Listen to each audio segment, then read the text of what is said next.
श्री बाबा बिहारी लाल की आज्ञा से आज की कथा में प्रवेश करते हैं सत्संग। कल हमने जहाँ पर कथा को विश्राम दिया था, किसी भक्त को कुछ याद है कहाँ पर पुरंजन जी की पुरंजन नहीं, वो तो कंप्लीट हो गई। कंप्लीट हो गई, याद दिलानी हो रही है। और प्रथु राजा की स्टोरी, प्रथु की भी कंप्लीट हो गई। हाँ, जितनी कथाएं प्रारंभ की गई थी उन सबका विश्राम हो गया था। कल हमने राजा अंग, राजा बेन, राजा प्रथु और राजा पुरंजन का परिचय सुना था। आज कथा आगे बढ़ती है। कथा के बीच में एक प्रसंग आया था राजा मनु, जो सृष्टि के प्रथम राजा बने थे।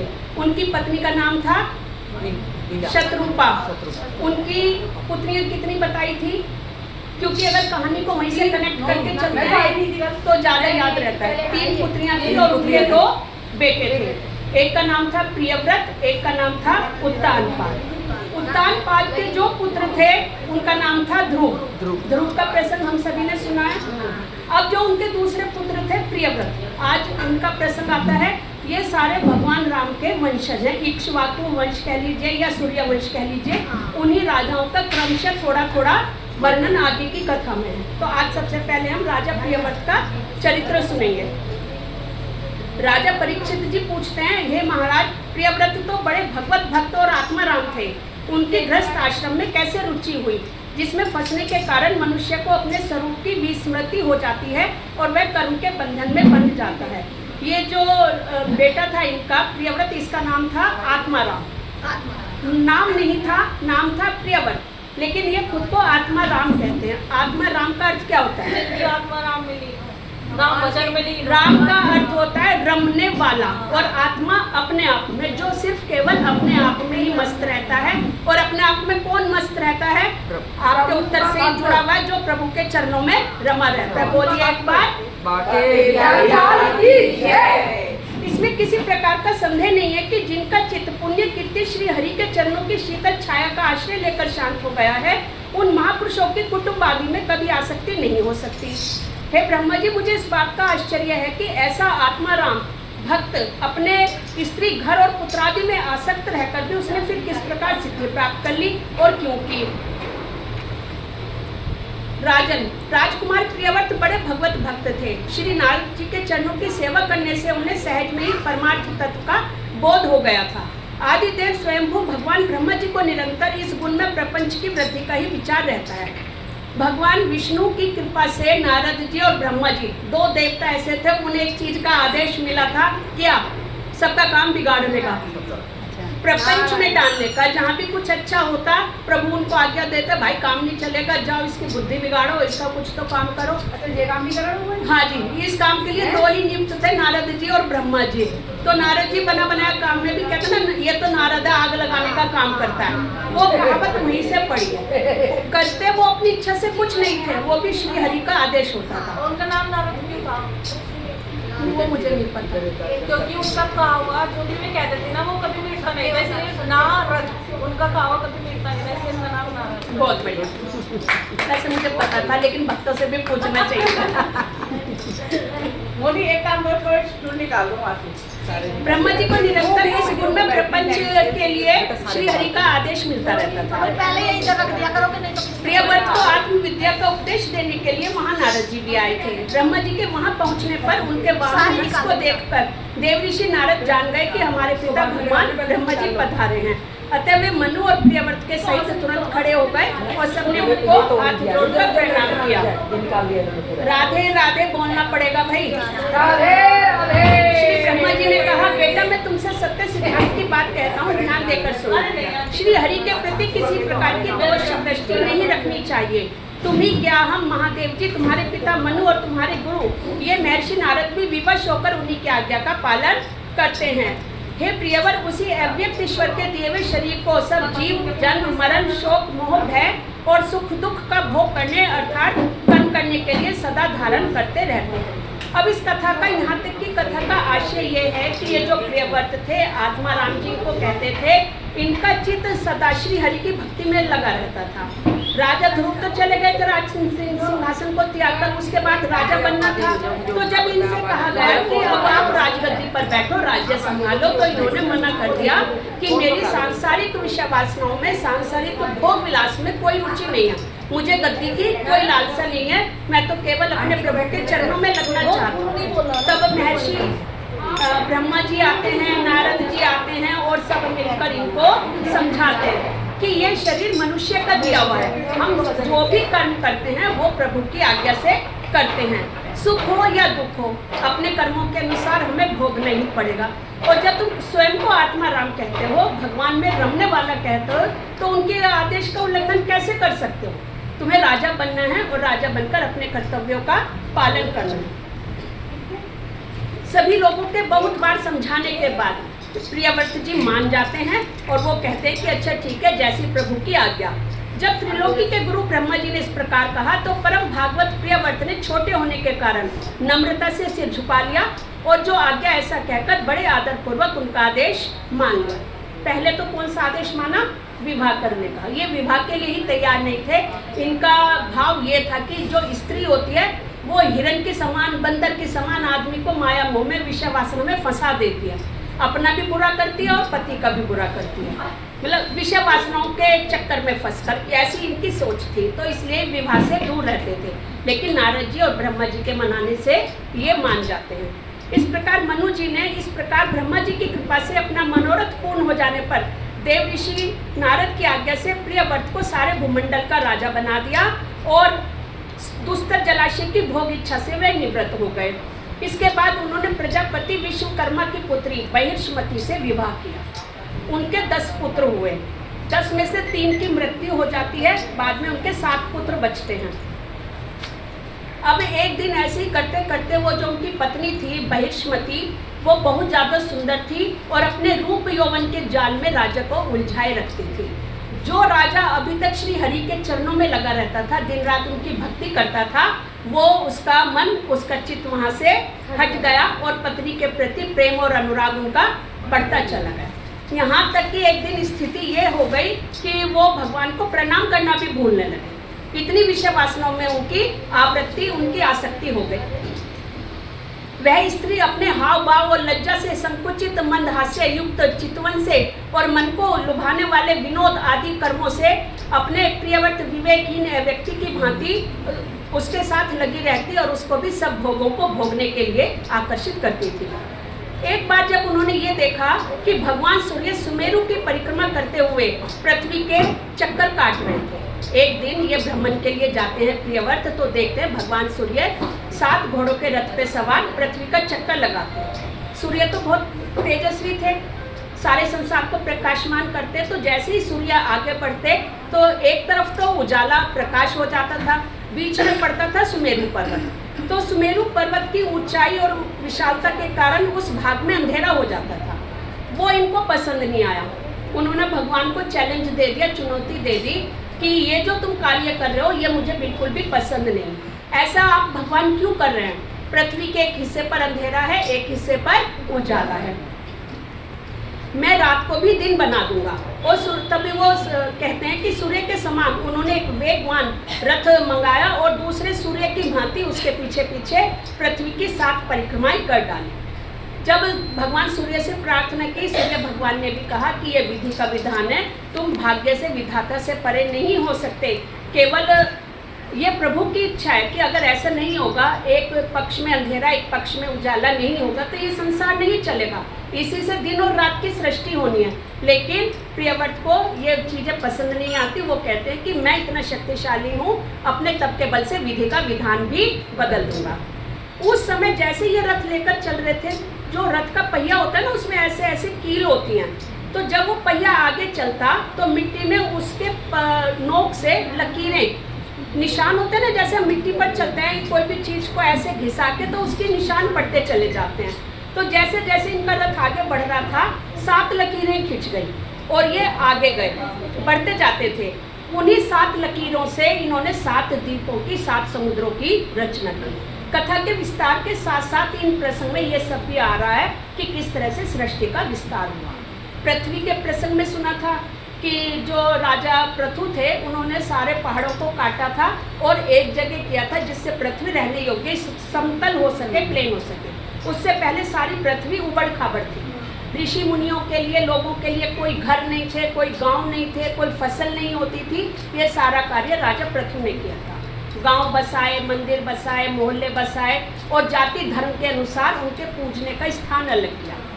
उस समय धरती पर कोई फसल नहीं होती थी। जो प्राकृतिक रूप से पेड़ लग जाते थे ना, उन्हीं पर जो फल कंदमूल फल बोलते हैं वही खाती थी दुनिया। राजा पृथु के युग से ही खेती का युग प्रारंभ हुआ। तो कथा के साथ साथ भागवत में सारा सृष्टि का वर्णन भी है, किस तरह से सृष्टि की रचना होती है। तो इन्होंने किसकी रचना की? 7 समुद्र की। उन समुद्रों के क्या नाम थे उस समय पर?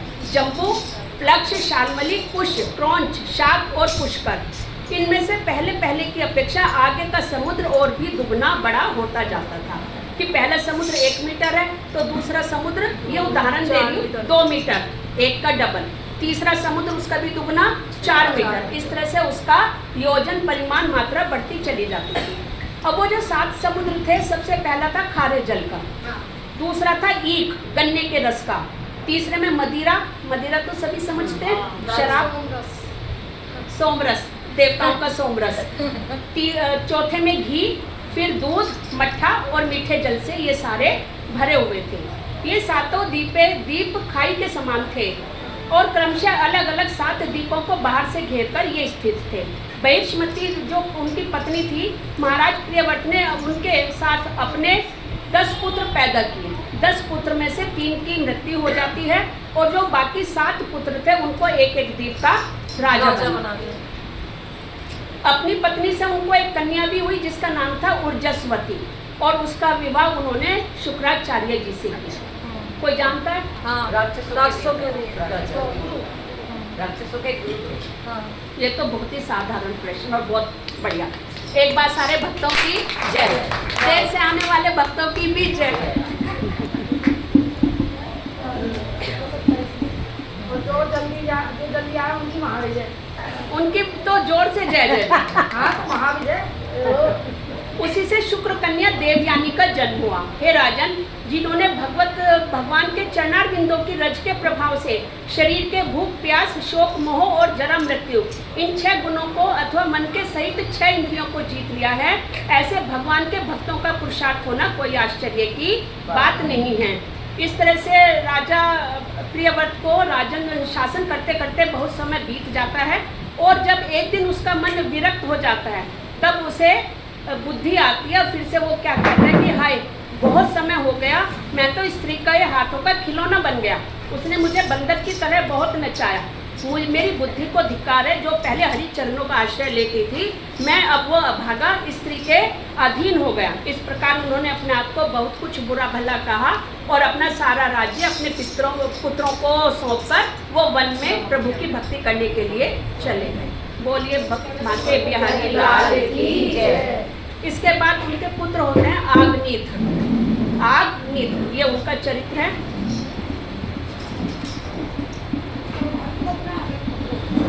आग्निथ भी राजा भी प्रभु की कृपा से भगवत चरणों में प्रीति रखने वाले थे, दयालु थे और अपनी प्रजा का अच्छे से पालन करते थे।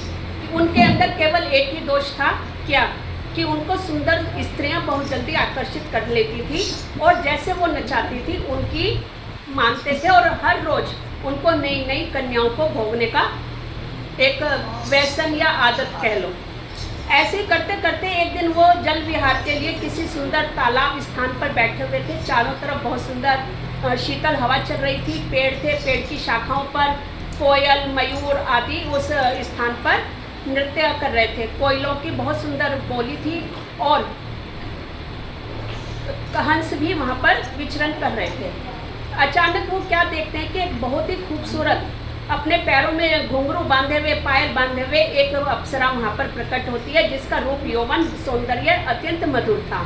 जैसे ही वो धीरे धीरे पांव उठाकर चलती, उसके पैरों की पायल खनकती थी। उनके पैरों के घुंघरूओं की आवाज़ सुनकर राजकुमार ने समाधि योग के द्वारा मूंदे हुए अपने नेत्रों को खोला और देखा कि अरे ये इतनी सुंदर अप्सरा इस उद्यान में कहाँ से दिखाई दी। उसका नेत्र और उसके चेहरे की जो सुंदरता थी वो मनुष्यों के मन को और नैनों को प्रसन्न करने वाली थी। अब राजा के मन में काम वासना जाग जाती है और वो सोचते हैं कि मैं इस सुंदरी से किस तरह से वार्तालाप करूं, कैसे इसको अपने वश में करूं और इससे विवाह के लिए इसको तैयार करूं। फिर वो उसके पास जाते हैं और पूछते हैं कि सुंदरी तुम कौन हो और इस उद्यान में यहाँ पर कहाँ से आई हो, तुम्हारी इच्छा क्या है, तुम्हारे ये नयन तो बड़े ही सुंदर हैं और कमल दल के पंख हो ऐसे देखने में बड़े शांत हैं। यहाँ वन में विचरते हुए तुम इन्हें अपने नैनों के बांध किस पर छोड़ना चाहती हो, यहाँ तुम्हारा कोई भी सामना करने वाला दिखाई नहीं देता। और ये सब इसी प्रकार तुम्हारी चोटी से झड़े हुए पुष्पों का सेवन कर रहे हैं, जैसे नुपुर के शब्दों की ओर, जो उसके पैर में जो पायल थी उसके जो घुंघरू थे उसकी आवाज़ की ओर संकेत करके कहते हैं कि ये जो पेड़ों से फूल झड़ रहे हैं ये भी ऐसा लग रहा है कि तुम्हारे घुंघरूओं का स्पर्श करने के लिए पेड़ों से गिर रहे हैं। और उसकी सुंदरता में वो इतने मोहित हो जाते हैं और उनके पास प्रेम का प्रस्ताव रख देते हैं। वो उससे पूछती है कि फिर कहते हैं कि हे सुंदरी ये बताओ तुम्हारा भोजन क्या है, तुम क्या खाती हो जिसके खाने से तुम्हारे मुख से हवन सामग्री की सी सुगंध आती है। मालूम होता है तुम कोई विष्णु भगवान की कला हो, इसलिए तुम्हारे कानों में कभी पलक न मारने वाले मगरमच्छ के आकार के इतने सुंदर कुंडल हैं। उसमें तुम्हारा मुख एक सुंदर सरोवर के समान है। उसकी सुंदरता का बार बार वर्णन करते रहते हैं। तो उसकी सुंदरता और प्रेम के प्रभाव से वह सुंदरी जो अप्सरा थी पूर्व चित्ती वो प्रसन्न हो जाती है और उनके प्रस्ताव को स्वीकार कर लेती है और उद्यान में ही दोनों भगवान को साक्षी मानकर विवाह कर लेते हैं। और उसके साथ विवाह करने के बाद 9 वर्ष में हर वर्ष में एक पुत्र के कर्म से उनके 9 पुत्र उत्पन्न होते हैं। ठीक है। और 9 पुत्रों को जब उसके 9 पुत्र उत्पन्न हो जाते हैं तो क्या करती है पूर्व चित्ती अपने बच्चों को राजभवन में छोड़कर फिर से ब्रह्मा जी की सेवा में इंद्रलोक में वहाँ पर चली जाती है। क्यों? क्योंकि वो एक अप्सरा थी और अप्सराएं पृथ्वी पर नहीं रहती हैं, स्वर्ग लोक में रहती हैं, या तो इंद्रलोक में नृत्य करती हैं या ब्रह्मा जी के लोक में।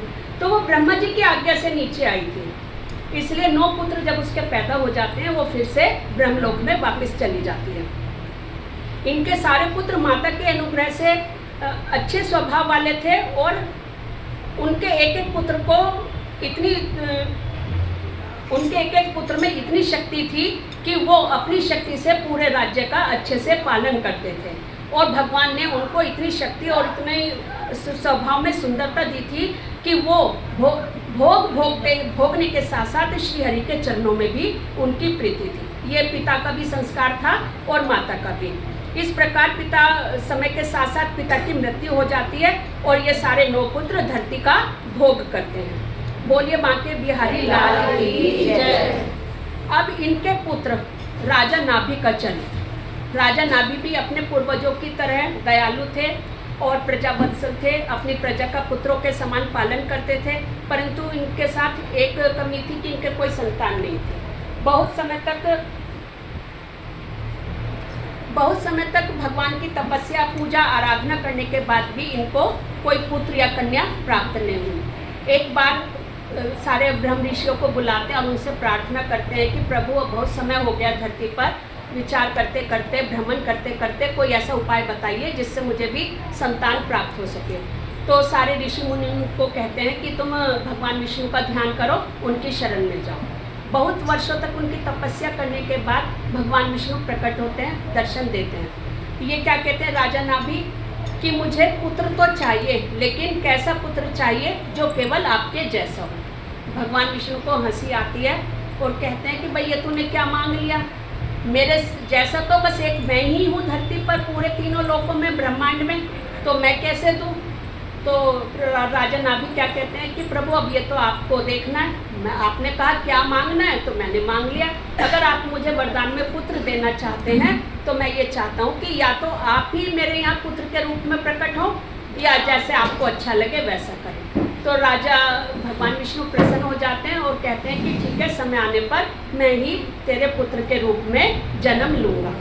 बोलो बांके बिहारी लाल की जय। राम नाम के हीरे मोती मैं बिखराऊं गली गली, राम नाम के हीरे मोती मैं बिखराऊं गली गली। ले लो रे कोई राम का प्यारा, शोर मचाऊं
तो राजा नाभि ने वरदान मांग लिया। किससे?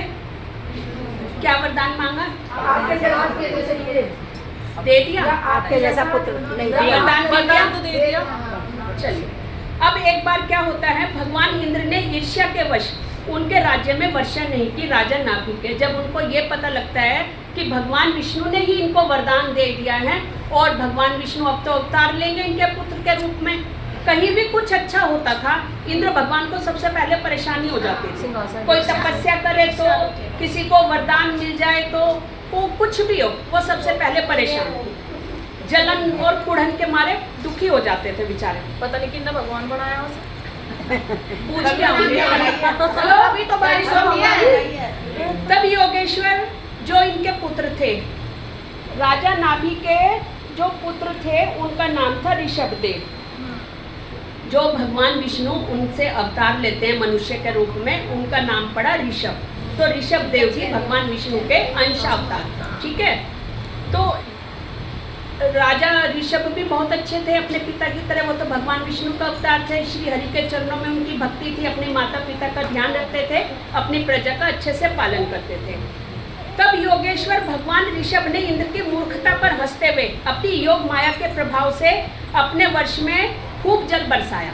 मतलब इंद्र क्रोधित हो गए तो उन्होंने क्या किया कि राजा ये जो ऋषभ और नाभि थे पिता पुत्र, इनके राज्य में बारिश करनी बंद कर दी कि जब मैं बारिश ही नहीं करूंगा तो कोई फसल नहीं होगी, अकाल पड़ जाएगा।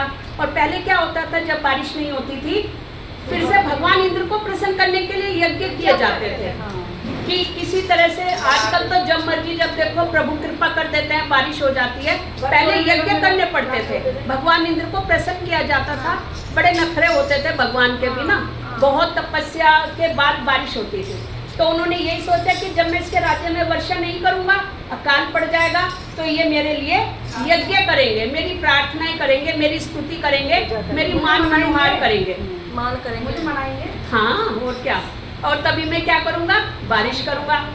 अब उनके घमंड को तोड़ने के लिए ऋषभ ने अपने योग माया से, अपने तप के बल से, अपनी शक्तियों के बल से अपने राज्य में अपने आप ही बारिश कर ली। बोलो बांके बिहारी लाल की जय। अब उधर महाराज नाभि अपनी इच्छा के अनुसार श्रेष्ठ पुत्र पाकर अत्यंत आनंदमग्न हो गए और अपनी ही इच्छा से मनुष्य शरीर धारण करने वाले पुराण पुरुष श्री हरि का से प्रेम लालन करते हुए उन्हीं के लीला विलास से मुग्ध होकर हे पुत्र हे तात ऐसा गदगद वाणी से कहते हुए बड़ा सुख मानने लगे। अपने जो पुत्र था उन्हें पता था ये विष्णु जी का अवतार है, तो भगवान का भाव रखते हुए ही वो अपने पुत्र का पालन करते थे। इस तरह से करते करते बहुत समय बीत जाता है।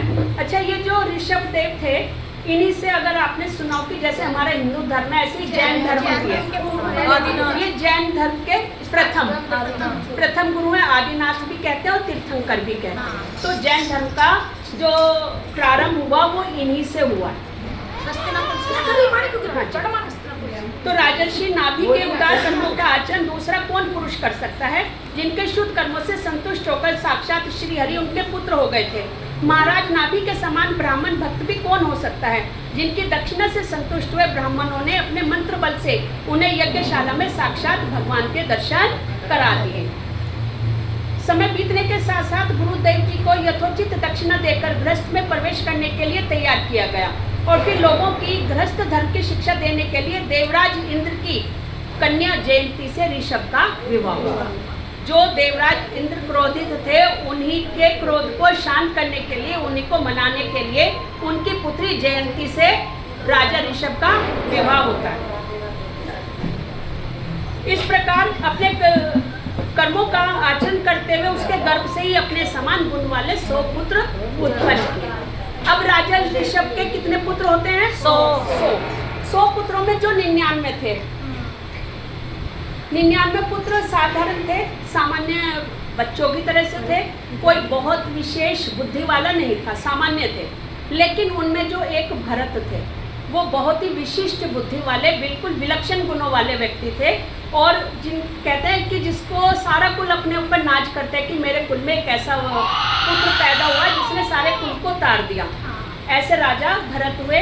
धीरे धीरे राजा भरत बड़े हो जाते हैं और उनका राज्याभिषेक कर देते हैं।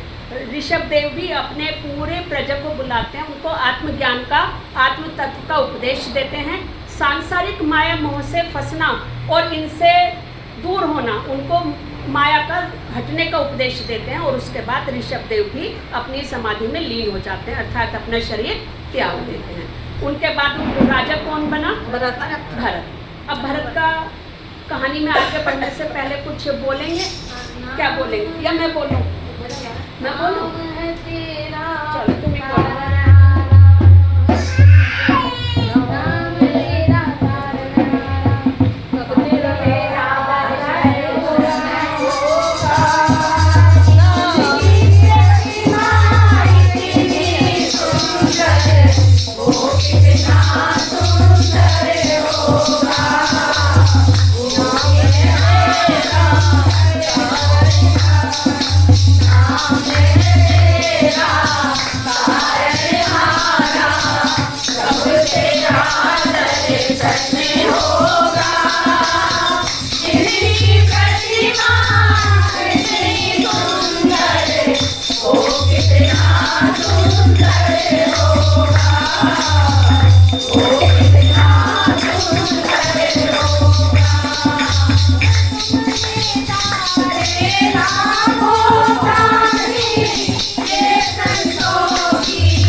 भगवान के भक्त थे। भगवान ऋषभ देव ने अपने संकल्प मात्र से उन्हें पृथ्वी की रक्षा करने के लिए नियुक्त कर दिया। उन्होंने उनकी आज्ञा में स्थित रहकर विश्व रूप की कन्या पंचजनी से विवाह किया। राजा भरत का विवाह पंचजनी से होता है। अब एक दिन क्या घटना घटती है, राजा जो भरत थे वो एक गंडकी नदी में स्नान करने के लिए जाते हैं। जैसे ही स्नान करते होते हैं तो वो दूसरे घाट से क्या देखते हैं कि एक हिरनी जिसके गर्भ में बच्चा था, वो जो तालाब या नदी, जो नदी थी गंडकी नदी, वो उसमें प्रवेश करती है, नहाने के लिए जाती है गंडकी नदी में, और पूरे समय का उसका गर्भ था। जैसे ही वो नदी में घुसती है हिरनी, पीछे से एक शेर आता है, शेर की दहाड़ होती है बहुत तेज, और शेर जैसे ही दहाड़ता है हिरनी डर जाती है, और डरने के कारण एकदम से उसे ये लगता है कि इधर से जैसे हिरनी नदी में घुसी उधर से शेर आता है। जो राजा भरत थे वो थोड़ा दूरी पर थे, तो उसको एकदम से ये घबराहट हो जाती है कि मेरा पूरा महीने का गर्भ है, अगर इस शेरनी ने मेरे ऊपर आक्रमण कर दिया तो मेरे साथ साथ मेरे बच्चे के भी प्राण चले जाएंगे। और जैसे ही वो उससे बचने के लिए भागती है, उसका योनि द्वार फट जाता है और उसका बच्चा वहीं पर जल में ही निकल जाता है। वो अपनी जान बचाने की फिर भी कोशिश करती है, भागती है, लेकिन रास्ते में ही हिरनी की मृत्यु हो जाती है। अब भरत जी भी उसी घाट पर हैं, वो वहाँ पर स्नान कर रहे थे, उन्होंने अपनी नेत्रों से सारा दृश्य देखा। भगवत भक्ति तो थी, और जो कहते हैं ना, जो भगवान का सच्चा भक्त होता है उसके दिल में एक गुण अवश्य होता है, और कुछ हो या ना हो, क्या? दया, करुणा, कि कम से कम वो भले तन मन से धन से किसी की सेवा नहीं कर सकता, कम से कम उसके लिए प्रार्थना जरूर करता है। कुछ व्यक्ति होते हैं ना कि उनके पास धन नहीं है, गरीबों के लिए शरीर से भी ज़्यादा मेहनत नहीं कर सकते, लेकिन कहते हैं जहाँ दवाएं काम नहीं आती वहाँ पर दुआएं काम आ जाती हैं। तो प्रार्थना में इतनी शक्ति होती है। लेकिन वो तो राजा भरत थे, और एकदम से वो भागते हैं उसकी रक्षा करने के लिए, लेकिन क्या देखते हैं कि हिरनी की तो मृत्यु हो चुकी है, और उस वो नवजात शिशु को अपनी गोद में उठा लेते हैं। किसके शिशु को? हिरणी के, और उसको लेकर अपने महल में वापस आ जाते हैं। माँ की तो उसकी मृत्यु हो गई, पिता का कुछ पता नहीं। उस हिरण के बच्चे को राजा भरत बिल्कुल अपने पुत्र की तरह पालने लग जाते हैं। पालते पालते उसके खाने पीने का ध्यान रखते, उसके लिए हरी हरी दूब मंगवाते, फलों का व्यवस्था करते, जो भी उनसे हो सकता। कहते ना कि भगवान की लीला का कुछ पता नहीं है। भगवान की कृपा से उनकी हिरण के बच्चे में इतनी आसक्ति हो गई कि उन्होंने राजपाट काम सब त्याग दिया। दिन रात बस उसी की चिंता, हाय ये कैसे सोएगा, अरे ये क्या खाएगा, अरे इसकी व्यवस्था हुई नहीं, ये थक गया, ये विश्राम करेगा, कैसे करेगा। मतलब दिन रात उन्होंने राजपाट चिंता सब मंत्रियों के ऊपर छोड़ दी और बस उसको गोद में लिए बैठे रहते, उसको प्यार से सहलाते, उसको गले से लगाते, अपने हाथों से खिलाते, अपने हाथों से सिलाते। अब कहते हैं कि जानवर तो जानवर ही होता है, कितना भी उसको आप मनुष्य के साथ रखने की करो, लेकिन जब अपना परिवार आता है तो वो आपको भी छोड़ के अपने झुंड में चला जाता है। ऐसे ही हुआ, धीरे धीरे समय बीता। एक दिन राजा भरत शिकार के लिए निकलते हैं और हिरण के बच्चे को अपने साथ, मतलब उसको तो वो 24 घंटे अपने पास रखते थे, यहाँ तक कि शौच आदि के लिए भी जाते तो उसको बिल्कुल पास में बिठाते थे कि अगर ऐसा ना हो मुझे आधा घंटा लग गया तो भाई इसका देखभाल कौन करेगा। इतनी ज़्यादा आसक्ति, इतना ज़्यादा मोह जो इंसान एक अपने बच्चे में भी उतना नहीं कर सकता। तो शिकार के लिए जाते हैं, गोदी में उनके हिरण का बच्चा है, घोड़े पर बैठे हुए हैं, चलते जाते हैं। एक जगह थककर विश्राम करने के लिए रुक जाते हैं। सामने से क्या देखते हैं कि हिरणों का झुंड दौड़ा हुआ आया और वो भी उसी स्थान पर पेड़ के नीचे बैठ जाता है। थोड़ी दूरी पर राजा भरत बैठे हैं अपने बच्चे को लिए हुए, और थोड़ी दूर पर एक हिरणों का झुंड बैठ जाता है। अब हिरणों के झुंड ने इधर क्या देखा कि राजा की गोदी में भी हिरण का बच्चा है। अपने परिवार की, कहते हैं ना लड़कियां भी कि अपने गांव शहर की भी कोई मिल जाए, अच्छा तू मेरे शहर की है, तो ऐसी हो जाती है जैसे पता नहीं कब से उसको जानते हैं, अंदर से खुशी होती है। तो हिरणों के झुंड को भी क्या लगा कि अरे ये तो हमारे परिवार का सदस्य है, राजा के पास कैसे पहुंचा। वो अपनी जो उनकी पशु बोली थी उसमें कुछ बोलते हैं और राजा वो जो हिरण का बच्चा था वो वहाँ से छूट कर भागकर अपने झुंड में चला जाता। अब ये देखो आप, कितना समय से राजा ने उसको पाला पोसा, सब कुछ उसके लिए त्याग दिया, और बच्चे ने क्या किया, चला गया। 2 पल भी नहीं लगे उसको छोड़ने में। यही हमारे संसार का नियम है। हर बात की कोई भी कथा ले लीजिए, कोई भी प्रसंग ले लीजिएगा, घूम फिर कर वहीं आ जाती है। यही भागवत कथा का उद्देश्य है, इसका सार यही है। यही सिखाती है कि भक्तों अभी भी समय है कि चली जा रही है उम्र धीरे धीरे, पल पल यूं आठों याम धीरे धीरे, कि भजन करते चलो जब भी सुबह शाम दिन रात। कितनी भी इस आसक्ति इस माया मोह में बांधा लो, कोई भी अंत समय में काम आने वाला नहीं है। राजा भरत ने सब कुछ जिस बच्चे के लिए त्याग दिया उसको 2 पल नहीं लगे। अब राजा भरत वापस आ जाते हैं, कोशिश करते हैं वो बच्चा उनके साथ आ जाए, लेकिन नहीं आता है। सब कुछ त्याग देते हैं, इतने दुखी हो जाते हैं कि राजपाट भोजन खान पीन सब छोड़ के उसी के चिंतन में दिन रात लगे रहते हैं। मृत्यु का समय आ जाता है, ठीक है, मृत्यु हो जाती है। अच्छा, कल की कहानी में एक चीज आई थी, एक प्रसंग आया था, मरते समय कुछ बताया था, शायद कोई बताएगा?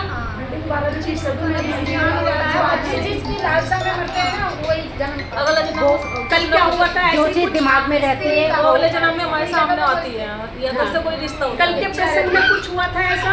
हाँ, क्या हुआ था?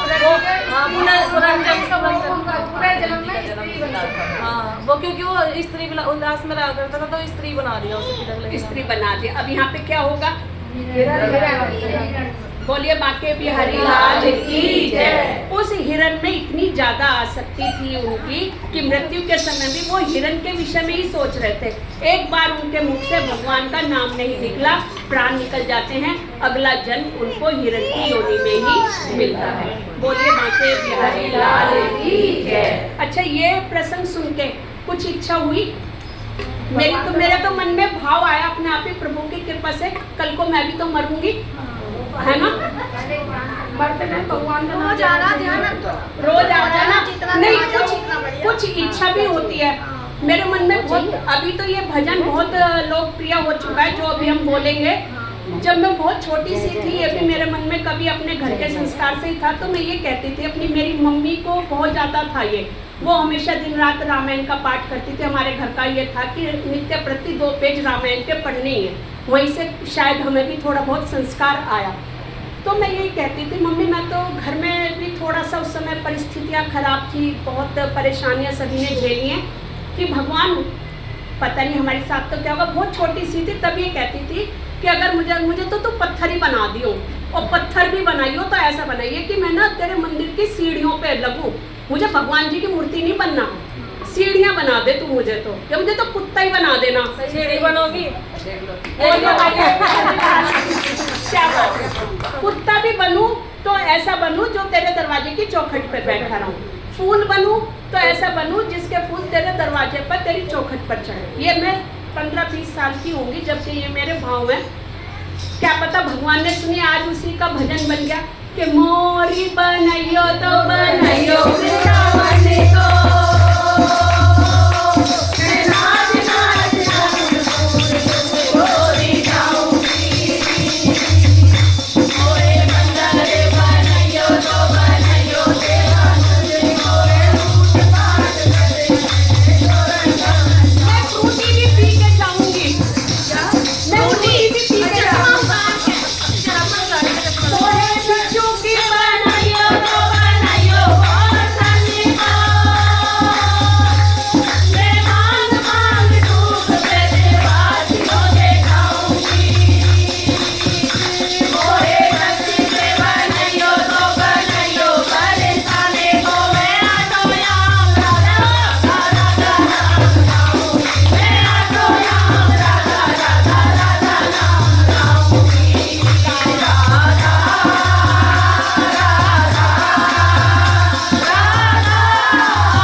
सुन रहे हैं भक्तों, अगर आपकी भी कोई ऐसी कामना हो, इच्छा हो तो बोल दो, मेरे बांके बिहारी जरूर सुनेंगे। वो तो मैं बोल रही अपने बाबू जी, प्रभु का नाम चलता है। उसी के लिए कहा गया है कि यदि आपके पैर आपको सेवा, सत्संग, कीर्तन, कथा तक नहीं ले जाते तो फिर आप कैसे उम्मीद करते हो कि वो आपको 84 के पार लेकर जाएंगे। यहाँ पे आने का सिर्फ एक ही उद्देश्य है आपका और मेरा कि हमें एक ऐसी आदत हो जाए, एक ऐसी लत पड़ जाए। कल परसों रोजाना भी, आज 9वां दिन है शायद हमारी कथा का, पहले दिन से ही प्रभु की आज्ञा से ये शब्द मेरे मुंह से निकले हैं कि हम सबको जिस तरह से हम नित्य प्रति भोजन खाते हैं, चाहे कुछ भी कितने भी काम हो, क्या छोड़ देते हो खाना बनाना? नो मैडम, पहले खाना खाएंगे, पहले खाने ही नियम है ना। भले ही आप दाल चावल या खिचड़ी साधारण भोजन बनाओ, समय की कमी के कारण, जब आप अपना वो नियम नहीं छोड़ सकते तो राम का नाम लेने का नियम कैसे छोड़ सकते हो? तो वही इसी के नाम, जो तुम्हें पार उतारेगा उसी के नाम में आलस। तुम्हें रोजगार कौन देता है? दाल चावल बनाने के लिए मैंने क्या कहा कि हम अपने नियम को पूरा करते हैं ना। हमें खिचड़ी बनाना है, हमें खाली दाल चावल बनाना है, समय नहीं है तो हम शॉर्ट में व्यवस्था करते हैं। तो कहने का भाव ये है कि जब हम अपने किसी भी सांसारिक कार्य में कोई कमी, कोई आलस्य नहीं करते हैं तो भगवान का नाम लेने में आलस्य करती है। अगर अभी से आदत नहीं पड़ी, काल का तो कोई भरोसा नहीं है ना, है कोई भरोसा? तभी कहते हैं बंदे कर ले भजन तो गुरु का, जिंदगानी का भरोसा नहीं है तो जवानी में बुढ़ापा किसने देखा? 2 दिन की है ये जिंदगानी, यहाँ कोई किसी का नहीं है। कौन माँ के बिहारी लाल की जय। मैं तो सब्जी काटते काटते भी शाम रोटी बनाते बनाते आजकल तो ज्यादा ही हो रहा है कुछ कि कब 4 बजे, कब 3:30 बजे, कब मंदिर से पहुंचे। रात दिन यही दिमाग में रहता है। आगे भी ऐसी ही लगन लगाएगा, यही काम होगा। बोलिए बांके बिहारी लाल की जय। अब क्या होता है, राजा भरत ने हिरण के रूप में जन्म लिया। कहते हैं ना कि भक्ति कभी भी, अगर आप ये सोचते हो कि हमने इतने समय से भक्ति करी, हमारा कोई काम नहीं बना, तो ये आपकी बहुत ही मूर्खतापूर्ण, मेरी भी, आपकी नहीं है, मैं भी आप ही के साथ हूँ, हमारी बहुत ही गलत और मूर्खतापूर्ण सोच है। भगवान का नाम गलती से भी अगर हमारे मुख से निकलता है वो कभी निष्फल नहीं जाता। जिस तरह से कोई खेत होता है या कोई आपने गमले में आप बीज डाल दो, आप उसमें समय पे पानी भी नहीं डालो, उसे धूप में भी नहीं रखो, लेकिन अगर उसमें अंकुर निकलना है तो समय आने पर भगवान उसमें अपने आप से पौधा उगा देता है। तो आपका जो भाव है, जो आपका भजन है, जो आपने नाम लिया है, मैं ये नहीं कहती कि इनका नाम लो, इनका नाम लो, इनका, सब एक है। जहाँ जिसकी श्रद्धा हो, जहाँ जिसका विश्वास हो, प्रभु एक है, वो कभी आपका व्यर्थ नहीं जाएगा। ऐसे राजा भरत के साथ होता है, हिरण का जन्म लेते हैं, लेकिन प्रभु की भक्ति के कारण उनको अपने पूर्व जन्म की स्मृति रहती है। ये भी अब उनको पश्चाताप भी होता है कि मैं इतना अच्छा होकर भगवान में लीन था, मेरा कल्याण हो सकता था, लेकिन एक माया मुँह में, वो भी एक हिरण के बच्चे के लिए जो अंत समय में मुझे त्याग के चला गया, मैंने अपने जीवन बर्बाद कर दिया। हाय, मेरी बुद्धि को तो बहुत ही धिक्कार है। मुझे भगवान ने हिरण बना दिया, मुझे तो जन्म भी मिलने का धिक्कार नहीं था, मैं तो कुछ पत्थर ईंट कंकड़ ही बन जाता। मतलब अपने जन्म को कोसते रहते हैं और भगवान का ध्यान हिरण के रूप में भी करते रहते। यही कथा में एक बार आया था कि मैंने बताया था कि अगर मंदिर में भी हमें कथा से कोई कुत्ता भी आकर बैठ जाता है तो कभी उसे लाठी चप्पल मत मारो, वो आपकी इच्छा से नहीं आया, वो भी उन्हीं, क्या पता कल पता नहीं किस रूप में आकर नारायण, क्या पता कल हमारी क्या स्थिति होनी है, किसी को नहीं पता ना। हमें हमारे 5 दिन का जीवन है, 5 वर्ष का जीवन है या 5 महीने का, किसी को कुछ नहीं पता। तो क्यों अपने आप से ऐसे दोष के भागी हमें बनना। तो वो हिरण बने और हिरण के रूप में भी जंगल जाना, घास खाना, मतलब उनको पूर्व जन्म की स्मृति के कारण उन्होंने अपने आप को ऐसा बना लिया था कि उस रूप में भी वो भगवान का चिंतन करते रहते थे। अंत समय आता है, हिरण की योनि से भी उनको मुक्ति मिलती है और हिरण के जन्म में जितना उन्होंने भजन किया, उस भजन के प्रभाव के कारण तुरंत उनको अगले रूप में मनुष्य के रूप में जन्म मिल जाता है। एक ब्राह्मण के घर पैदा होते हैं, ब्राह्मण के घर पैदा होते हैं, वहाँ पर भी वो ब्राह्मण, उनका नाम, भाग्य की बात है, भरत ही रखता। बोलिए बांके बिहारी लाल की जय। अब ये भरत कौन थे? जड़ भरत तो बाद में बनेंगे, पहले तो भरत ही हैं। इनकी भरत की तुलना वहाँ से मत करिएगा जो महाभारत में दुष्यंत और शकुंतला जी का प्रसंग आता है, है ना। ये इनके भरत राजा बनने से, हिरण से पहले राजा थे ना, उससे पहले इनके पिता कौन थे? ऋषभ। तो उनके समय में जो ये हमारी धरती थी, इसका नाम था अजनाभ खंड, जिसको आज हम भारत बोलते हैं, अजनाभ खंड था। महाभारत के समय आर्यव्रत नाम आया था, ठीक है, और इनके समय पे था अजनाभ खंड। तो इन राजा के नाम पर इसका नाम फिर भारत पड़ा। ऐसे हमारे देश का नाम राजा भरत के नाम पर था। इसमें शेर के दांत, वो दुष्यंत वाला, वो वाले था। ये ये दुष्यंत तो अभी मैंने बोला ना, वो दुष्यंत और शकुंतला जी उनके नाम पे भी कहा गया, पर जो पड़ा था ना इन्हीं के नाम पे पड़ा था। पहले भारत का नाम था अजनाभ खंड। तो ब्राह्मण के घर में जन्म ले लेते हैं। अब ईश्वर की कृपा देखिए, कौन सा जन्म हुआ उनका? तीसरे जन्म में भी उनको अपने दोनों जन्म याद हो, ठीक है। अब उन्होंने ये सोचा, बचपन से ही बहुत बुद्धि के प्रखर, कोई भी चीज बताओ तो तुरंत याद कर लेते थे। किसके घर में पैदा हुए थे? ब्राह्मण के घर में क्या होता है? पूजा पाठ, मंत्रोच्चार का तो ये सामान्य कार्य होता है। तो बच्चा सुनता है तो सीखता है। ब्राह्मण में कथा कीर्तन करने जाता तो इसको भी कहता, चल भाई तू भी चल, बड़ा होके तुझे भी तो यही काम करना है, हम तो ब्राह्मण है, कमाएंगे नहीं तो खाएंगे क्या। अब ये चलते बुद्धि स्थिर हो चुकी थी, संसार की माया मोह से हट गई थी। अब देखो वो छोटा सा बच्चा भी क्या करता है, पिता उसको गायत्री मंत्र सिखाने की तैयारी करते हैं। चल आजा बेटा बोल ओम भूर्भुवः स्वः, वो गलत बोले, सुनाई नहीं दिया। 6 महीने हो गए, करते करते 6 महीने हो जाते हैं कि तेरे से एक मंत्र नहीं याद हो रहा, तो मेरे ब्राह्मण कुल पे कलंक लगा रहा है। कल को कोई क्या कहेगा, एक ब्राह्मण का बच्चा और गायत्री मंत्र तक नहीं याद आ रहा है, धिक्कार है मेरे ऊपर कि मुझे कैसे संतान मिली है। क्या वास्तव में ऐसा था? नहीं।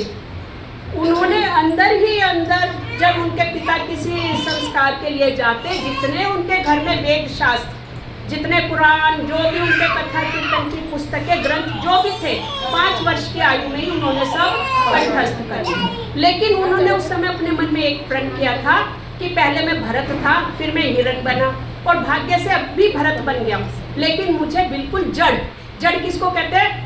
जो जमीन से जुड़े हुए हैं। नीचे से जो सारी को धारण करते हैं, लेकिन एक जड़ का दूसरा शाब्दिक अर्थ है बुद्धिहीन, मूर्ख बुद्धि का जो कुछ काम नहीं करता ना, बैठे ही रहता है समझा। बिल्कुल ये तो जड़ी बुद्धि है, इसमें तो दिमाग ही खराब करते हैं, इसमें बुद्धि नहीं है। तो उन्होंने अपने आप को कहा कि जितना भी वर्ष मेरा इस धरती पर जीवन होगा, मैं अपने आप को जड़ बना के रखूंगा। और ऐसा सिद्ध करते थे जैसे बिल्कुल मूर्ख है, बेवकूफ है, पागल है।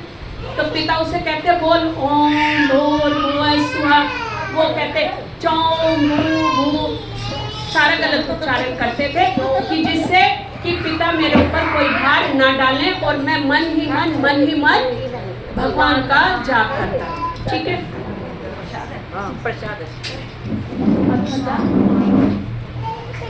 इस तरह से करते करते बहुत समय बीत जाता है। अब अभी ये जो प्रसंग आया था कि भगवान की भक्ति कभी निष्फल नहीं होती, इसी तरह से एक छोटा सा प्रसंग मुझे कथा से संबंधित याद आया। एक बार कहीं कथा हो रही थी, कथा में एक व्यक्ति होते हैं, वो जाते हैं, बहुत दुखी थे, बहुत परेशान थे, कथा में जाते हैं, भागवत कथा कहीं उनको सुनने को मिली सौभाग्य से। तो जाके बोलते हैं गुरुजी मैं बहुत दुखी हूँ, अब आप ही मुझे कोई उपाय बताओ कि मैं अपने घर की परेशानी का क्या निवारण करूँ। गुरुजी ने पूछा बता भाई क्या बात है? अच्छा चल तू ऐसा कर, अब तो मैं कथा कह लूँ, कथा के बाद आइयो, दक्षिणा भी ले आइयो थोड़ी सी कुछ, और कथा के बाद आ जाइयो। तो यही कहा। तो गुरुजी के पास वो व्यक्ति पहुंचता है, कथा समाप्त हो जाती है, विश्राम की अवस्था में गुरुजी बैठे हैं। तो अच्छा भाई अब बता क्या परेशानी है, क्यों रो रहा, क्या बात है? तो वो कहता है भाई 5 वर्ष हो गए संतान नहीं है गुरुजी। कि अच्छा क्या क्या भाई तूने? कि मैं ना भगवान कृष्ण जी का भक्त था, मैं उनकी बहुत आराधना करता था, उनकी सेवा करता, मैं लड्डू गोपाल भी गली आया, उन्हें नहलाऊँ, मिश्री का भी भोग लगाऊँ, उनकी आरती भी उतारूँ, सब कुछ करूँ, जे तो सुने ही ना। गुरुजी बिल्कुल शांत भाव से बैठे कि भाई पहले तू कह ले, तेरी सुन लूँगा, अपने आप का तो मैं बाद में देखूँगा। तो गुरुजी ने पूछा फिर तूने क्या किया? कि मेरा एक मित्र मिला, उसने कहा ये लड्डू गोपाल कतई ना सुने किसी की, तुझे पता ये तो विष्णु भगवान का रूप है, तो बहुत परीक्षा ले, तू ऐसा कर तू माता रानी की शरण में चला जा। माता तो दयालु होती है, उसे तो अपने बच्चों के दुख एकदम से समझ में आते, वो तेरी जरूर सुनेगी। और मैंने जी फिर मैं घर बाजार गए, एक माता रानी की मूर्ति ले आया, मैंने माता रानी को घर में बिठा दिया, मैं ओम जय माता 6-7 महीने मैंने माता रानी की पूजा की, खूब दिए जलाए, भोग लगाए, आरती करी, वैष्णो देवी तक भी गया गुरुजी। मत्था टेक आया, मन्नत मांगी कि संतान हो जाए, ना हुई। फिर मेरा माथा ठनक गया। फिर मेरी एक पड़ोसन आई, वो बोली अरे आजकल की माताएं भी ऐसे हैं, भगवान भी ना सुनते। आप तो दुनिया में अगर तुझे सहारा लेना है तो एक ही है, कौन? हारे का सहारा। तो खाटू चला जा, वहाँ जाके धोख लगा और वो तेरा काम सुनेंगे, वो तो हारे का सहारा। कि अच्छा पक्का? अरे हाँ पक्का कह रहा, मेरे भी ऐसे हुआ था, मेरे तो लड़के की 3 साल से नौकरी ना लग रही, एक ही बार गया दर्शन करने और खाटू श्याम ने ऐसी कृपा करी कि नौकरी लग गई। अब वो कहते ना कि जब इंसान का मन दुखी होता है तो वो चारों तरफ भटकता है। खाटू भी होके आ गया जी। 2 साल बीत गए करते करते। किसी ने कहा काम नहीं बना ना भाई, कुछ आसार ही नहीं नजर आ रहे, तेरी भाभी का तो कुछ पता ही नहीं है कि संतान का योग है या नहीं है। फिर किसी ने कहा तू ऐसा कर, सुंदरकांड के पाठ कर, 21 मंगलवार 21 शनिवार। और बजरंगबली तो भगवान राम के दूत हैं, सब कुछ उनका करते, तो तेरी कैसे न सुनेंगे। पर गुरुजी मैंने वो भी कर लिए, 21 मंगल भी कर लिए, 21 शनिवार भी कर लिए। किसी ने मुझे फिर ये कहा तू ऐसा कर, अजमेर चला जा, दरगाह पे चद्दर चढ़ा के आ, और कहीं ना कुछ बना तो दरगाह पे तो तेरा काम होके ही मानेगा। दरगाह भी चला गया, चद्दर चढ़ा दी। साल भर बीत गया। क्या गुरुजी अब बहुत समय हो गया, मैं गया थक, मेरे बस की नहीं अब किसी भी भगवान की पूजा पाठ करनी। और घर पे आता है, मंदिर के कपाट बंद, सब पूजा पाठ सब खत्म हो गया। अब उसे जो भी कोई बताए कि भोले की कर, उसकी कर, बोला मैं ना कर रहा किसी की भी पूजा देख लिया मैंने, अब तो मैं गुरुजी आपकी शरण में आ गया, अब आप बताओ क्या होगा। गुरुजी ने उसके सारी बातों को ध्यान से सुना, समझा, और क्या बोलते हैं कि पहले तो एक बात बता कि कभी तू वहाँ, कभी तू वहाँ, कभी तू वहाँ, 5 वर्ष तूने भटकन में बिता दिया। क्या तूने अपने मन में एक बात सोची कि क्या इस तरह से रोज रोज भगवान बदलने से भगवान जल्दी सुन लेते हैं? उसको उसकी गलती का एहसास दिलाते हैं। क्या समझाते हैं कि अगर तुम्हारे माता पिता, तुम्हारे घर में ताऊ होते हैं, चाचा होते हैं, आजकल जैसे फैशन हो गया कि बड़े पापा बड़े मम्मी कहने का रिवाज हो गया, तो क्या वो ताऊ जी पापा हो जाते हैं? रिश्ता ताऊ का चाचा का रहेगा। माता पिता कितने होंगे? एक ही होंगे ना। अगर तेरे माता पिता तुझे कल को तू उनसे कोई अनुचित डिमांड करता है या जिसका अभी समय ही नहीं है, तो उनसे कहता है पापा गाड़ी दिलवा दो, पापा बाइक दिलवा दो, वो दिलवा देते हैं एकदम कि नहीं, तो तू माँ बाप भी बदल लेगा क्या? पड़ोसी के बाप को जाके कहा पिताजी मेरा पापा तो बाइक नहीं दिलवा रहा, तो तू बदल लेगा? गुरुजी कैसी बात कह रहे हो, ऐसा भी कोई होता है? माँ बाप कोई बदले जाते हैं कि फिर ये कौन है? बुद्धि घूम गई। कहते ना गुरु जी के एक ही दर्शन से, एक ही शिक्षा से मनुष्य की बुद्धि सही रास्ते पर आ जाती है, अपनी गलती का उसको पश्चाताप होता है। तो गुरु जी उसको समझाते हैं कि चाहे तू भोलेनाथ का जाप कर, चाहे तू खाटू श्याम का कर, माता रानी का कर, प्रभु सब एक है, उनके रूप अलग अलग हैं, लेकिन इतनी जल्दी अगर अपनी आस्था और भरोसा तोड़ दोगे, विश्वास तोड़ दोगे, कहीं भी कुछ प्राप्त होने वाला नहीं है। सबसे बड़ा हमें क्या करना है? हमें अरे अपने भगवान पे विश्वास तो रखो। हो सकता है जिस समय तुम उनको त्याग रहे हो वही पल अगला देने वाला हो, कि वो सोच रहा हो कि चल भाई एक साल भर से मेरी पूजा कर रहा है, अब समय आ गया इसको फल देने का। उसी समय तुमने तो अपना भगवान ही बदल दिया। कभी तू पीर बाबा को उठा लाया घर में, माता पिता नहीं बदल सकते तो भगवान कैसे बदल? अब तो बदल दे माता पिता को।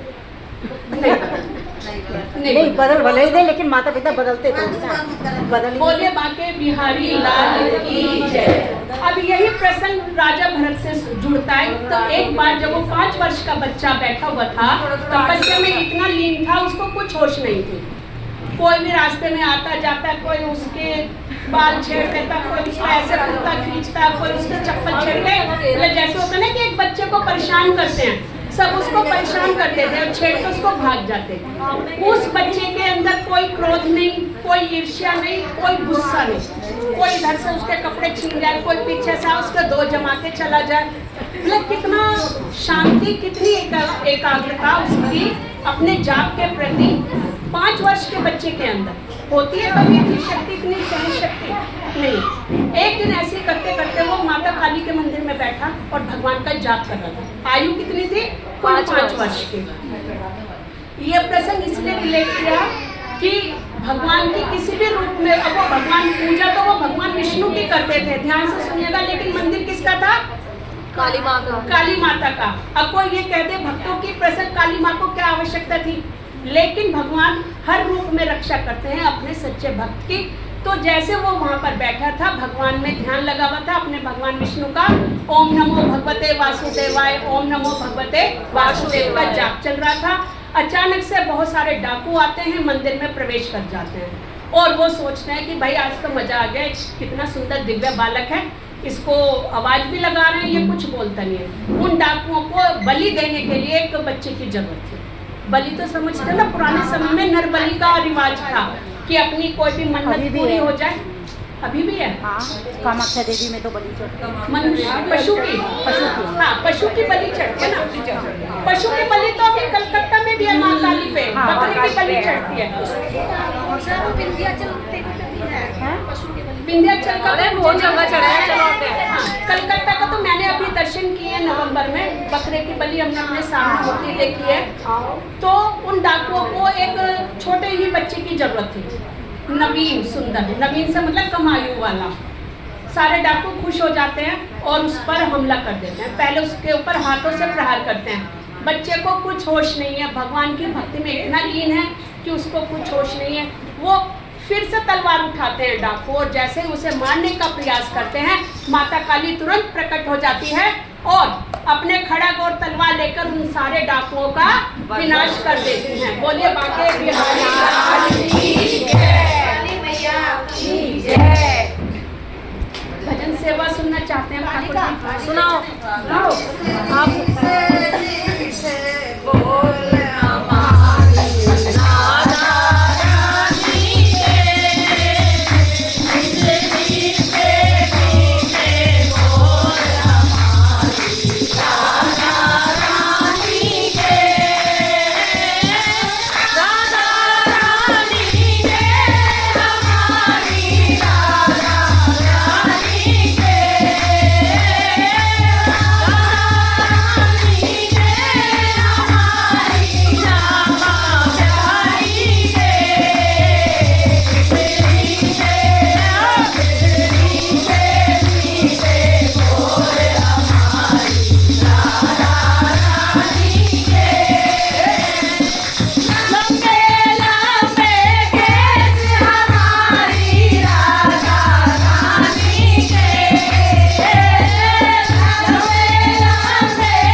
बहुत गुस्से में गई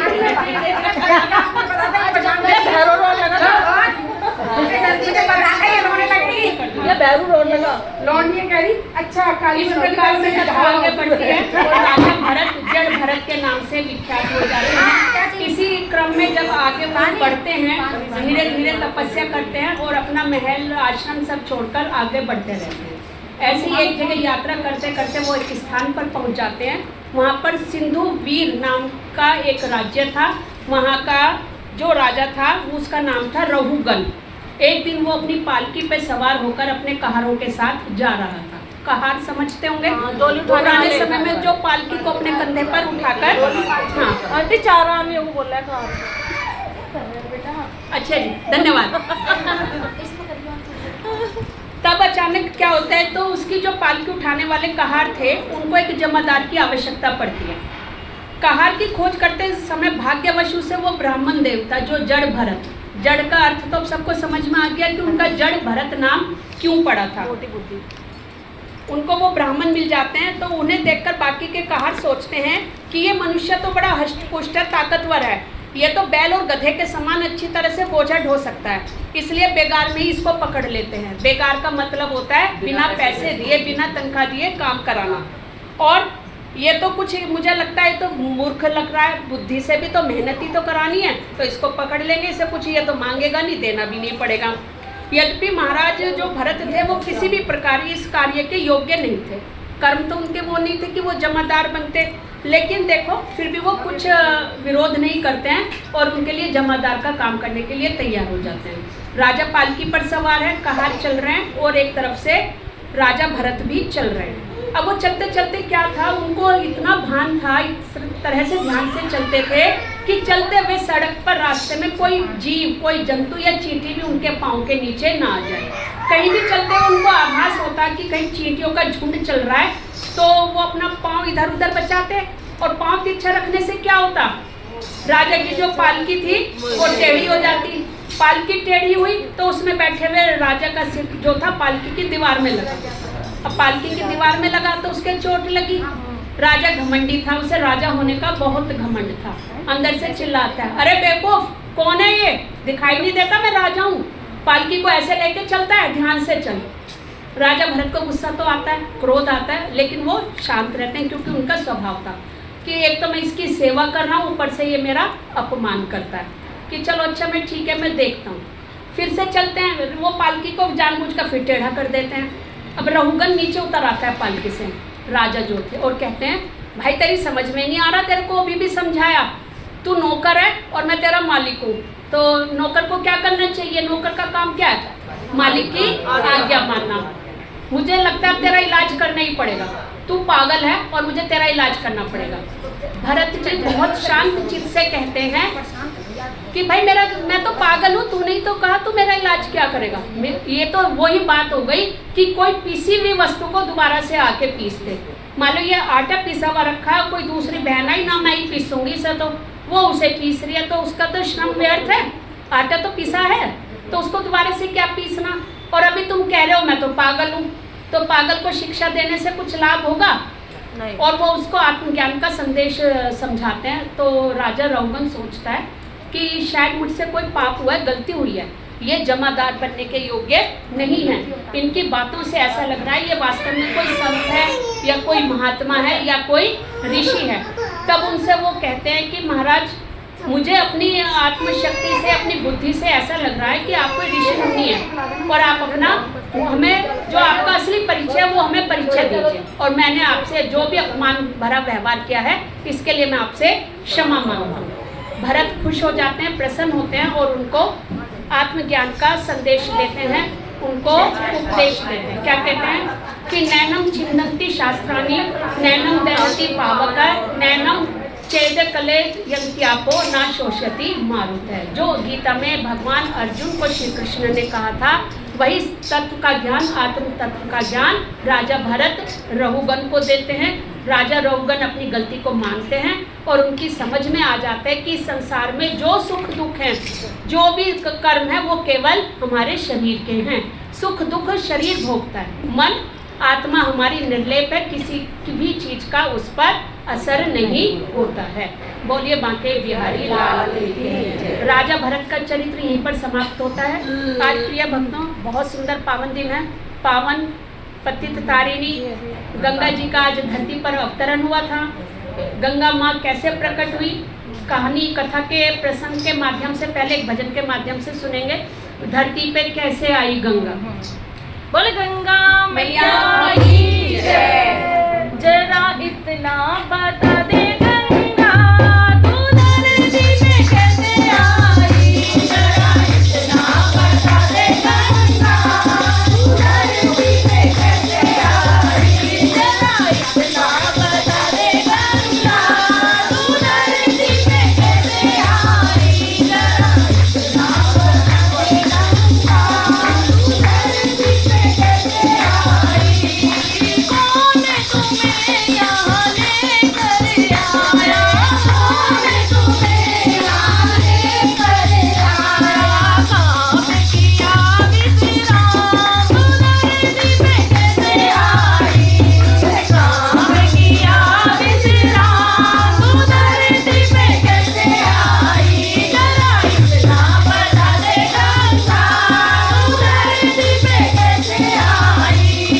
भागीरथ हमें लेके आए, भागीरथ हमें लेके आए। ओ भागीरथ हमें लेके आए, भागीरथ हमें लेके आए।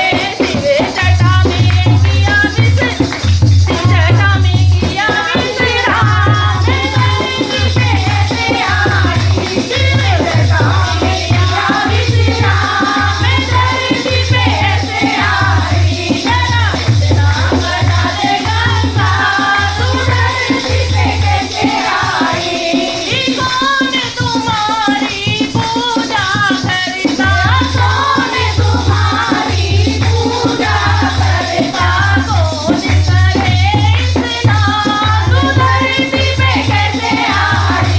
जरा कौन करे स्नान, तू धरती पे कैसे आई। इतना बता दे गंगा, तू धरती पे कैसे आई। राजा प्रजा मेरी पूजा करते, राजा प्रजा मेरी पूजा करते।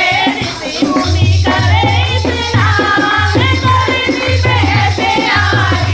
ऋषि मुनि करे स्नान, धरती पे कैसे आई। जरा इतना बता दे गंगा, तू धरती पे कैसे आई। सबके संकट में हर लेती, सबके संकट में हर लेती। मैं सबके उतारूं पार, धरती पे कैसे आई।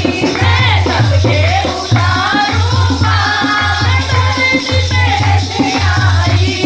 जो गंगा स्नान करेगा, जो गंगा स्नान करेगा, जो गंगा स्नान करेगा, जो गंगा स्नान करेगा। कर जाएगा भव से पार, धरती पे कैसे आई। कर जाएगा भव से पार, धरती पे कैसे आई। मुझे इतना बता दे गंगा, तू धरती पे कैसे आई। ओ गंगा मैया की जय। अयोध्या नगरी जो थी उसके सूर्यवंश के नाम से जानी जाती है। उनमें क्रमशः एक बार राजा सगर होते हैं, उनके 60,000 पुत्र होते हैं।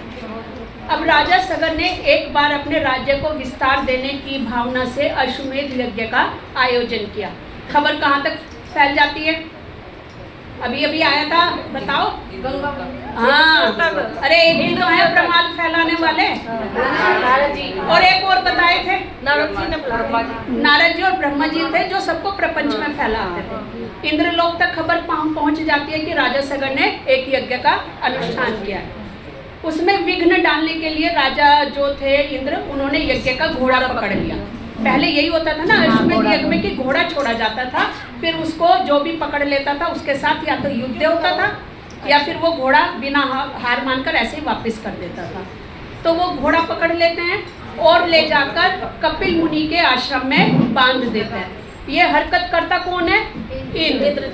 इधर जैसे यज्ञ शुरू होता है, राजा सगर के जो 60,000 पुत्र थे वो देखते हैं कि घोड़ा चोरी हो गया। घोड़े को ढूंढते ढूंढते ढूंढते कपिल मुनि के आश्रम में पहुंच जाते हैं।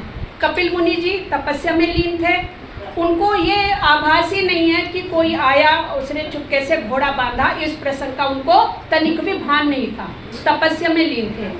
अब जैसे ही राजा सगर के 60,000 पुत्र वहाँ पर पहुँचते हैं, देखते हैं कि घोड़ा, अब भाई पर्स तुम्हारे पास रखेगा तो चोर कौन कहलाएगा? तुम ही कहलाओगी ना।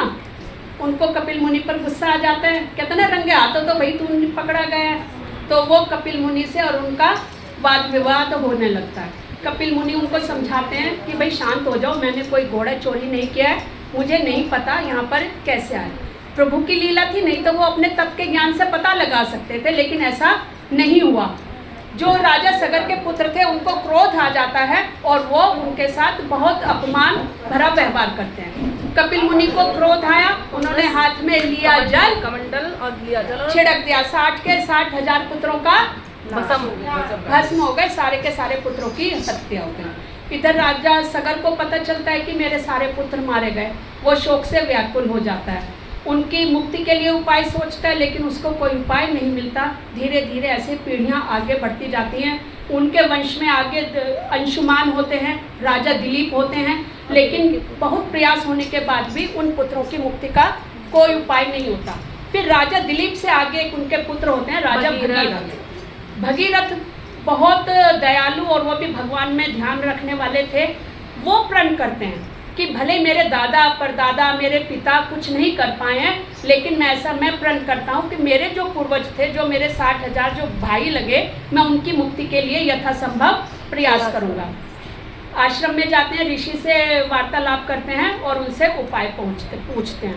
ऋषि उनको बताते हैं कि केवल एक ही उपाय है इनकी मुक्ति का, कि अगर स्वर्गलोक से गंगा धरती पर आ जाए। पूछते हैं इसके लिए क्या करना पड़ेगा? कि पहले तो ब्रह्मा जी की तपस्या करो। ब्रह्मा जी और नारद जी का ही सारा फैलाया हुआ जाल है, अगर वो वश में आ गए तो तुम्हारा कार्य सिद्ध हो जाएगा। एक पैर पर खड़े होकर ब्रह्मा जी की तपस्या करते हैं। बहुत समय बीत जाता है तपस्या करते करते, आखिरकार ब्रह्मा जी प्रसन्न होते हैं, प्रकट होते हैं और भगीरथ उनसे अपनी इच्छा व्यक्त करते हैं। तो ब्रह्मा जी कहते हैं कि अच्छा ठीक है, मैं गंगा को प्रकट करूंगा और उनको धरती पर लाने के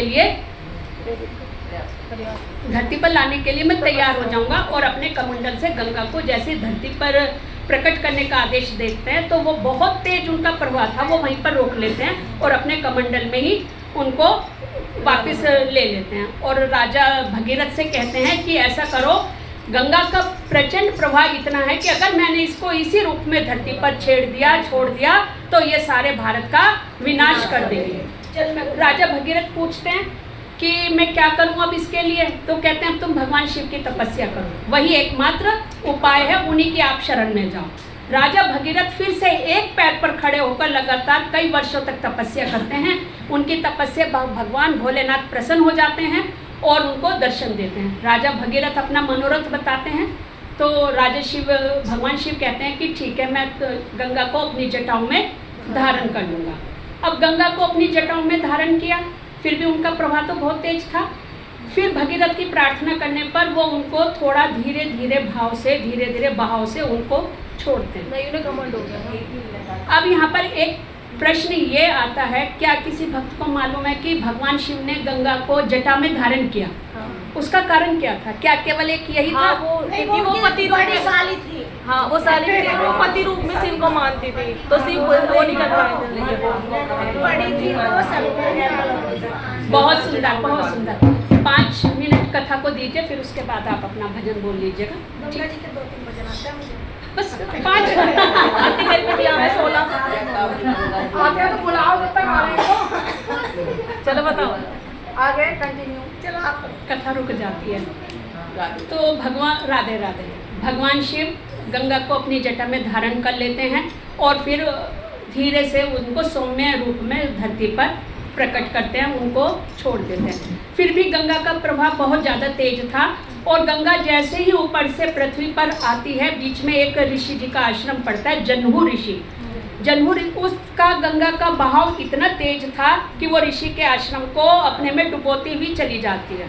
भगवान ये जो ऋषि थे ये भी तपस्या में लीन थे, इनको भी क्रोध आ जाता है और क्रोध में उस गंगा को पी जाते थे कि अच्छा तूने मुझे ही डुबो दिया, तेरी इतनी हिम्मत हो गई, देखता हूँ अब तू धरती पर कैसे जाएगी। उसको पूरी को गंगा के जल को पी जाते हैं। फिर से वही परेशानी, राजा भगीरथ बेचारे फिर वही के वही अटकाए कि कभी ब्रह्मा जी को मनाऊं, कभी भगवान जी को, भोलेनाथ को मनाऊं। अब इनका मेरे वो सारे भाई जो 60,000 हैं उनको तो ऐसे ही रह जाएंगे, मेरी तपस्या व्यर्थ जाएगी। फिर से ऋषि जन्नू की प्रार्थना करते हैं, उनसे चरणों में गिरते हैं, क्षमा याचना करते हैं और ऋषि प्रसन्न हो जाते हैं। फिर उनको अपने कान से प्रकट करते हैं। किसी ग्रंथ में लिखा है कि उन्होंने अपनी जंघा को चीरा था और जंघा के चीरने से गंगा प्रकट हुई थी। किसी शास्त्र में लिखा है कि उन्होंने कान से प्रकट किया था। जो भी हो, ये वेदों के मतानुसार भिन्न भिन्न तथ्य हैं। इसी कारण गंगा का एक दूसरा नाम जाह्नवी भी पड़ा। अब ये वाला प्रसंग कि उन्होंने गंगा को सिर पे क्यों धारण किया था, जैसे अभी आपने बताया, इसके 2 कारण थे। पहला कारण ये था कि गंगा को शिवजी के भागीरथ से प्रकट होने से पहले भी इनको विष्णु भगवान के चरणों से प्रकट हुई कहा जाता है। और भगवान शिव भोलेनाथ के आराध्य हैं, वो उनके आराध्य, वो उनको आराध्य, और दोनों आपस में परम मित्र भी हैं। तो भगवान विष्णु के चरणों से निकलने के कारण, उनको सम्मान देने के कारण उन्होंने उनको अपने सिर पर धारण किया था। बोलिए गंगा मैया की। दूसरा कारण यही था कि जो गंगा थी वो पार्वती जी की बड़ी बहन थी और शिव जी को अपने पति रूप में चाहती थी। एक बार वो उनसे प्रणय निवेदन भी करती है और कहती है कि प्रभु मुझे पति के रूप में आप चाहिए। तो भगवान शिव कहते हैं कि गंगे ये तो मुश्किल है, असंभव है, मैं केवल पार्वती को ही अपनाता हूँ और वह हर जन्म में वही मेरी पत्नी बनेंगे, मैं तुम्हें पति रूप में प्राप्त नहीं हो सकता। तो गंगा जी परेशान हो जाती हैं, दुखी होती हैं कि प्रभु कुछ तो मेरा भी उद्धार कीजिए, मैंने हमेशा से आप ही को पति के रूप में माना है। तब भगवान शिव उनको वरदान देते हैं कि एक तो मैं तुम्हें तुम्हारे प्रेम और तपस्या के कारण अपनी जटा पर धारण करूंगा और तुम्हें मोक्षदायिनी होने का वरदान देता हूँ कि जो भी भक्त तुम्हारे जल में आकर स्नान करेंगे उन्हें उनके पापों से मुक्ति मिलेगी। जो विष्णु जी थे जीजा साले भी तो थे। हाँ, वो भी थे। जीजा साले थे। हरी लाल की जय। हाँ लिए क्या तुम्हारे भजन? हाँ लिए क्या? जल्दी गाओ। एक भजन कर लो। आरती का टाइम 10 मिनट हो रहे हैं, 3:30 मिनट है। तेरा अपना